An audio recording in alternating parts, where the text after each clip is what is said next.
The reason I find them interesting, I think they do relate to the way we are as human beings.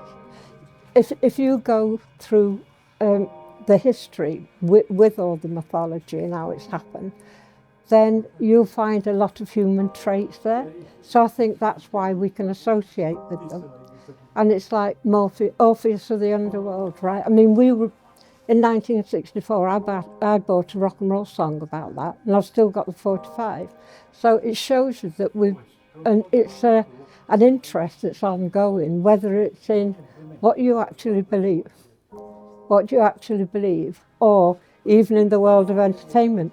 And this is what it is today. It's the world of entertainment. These myths of the stars and those constellations are recognized in cultures throughout the world.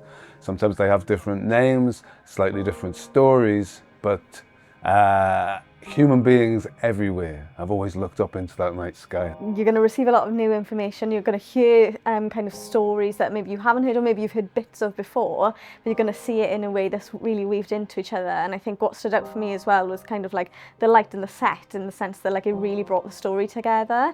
So I think, yeah, if I was inviting somebody to come and see, I would just say, like, just try it out and just kind of have no expectations, and it speaks for itself, I feel like, once you're in there.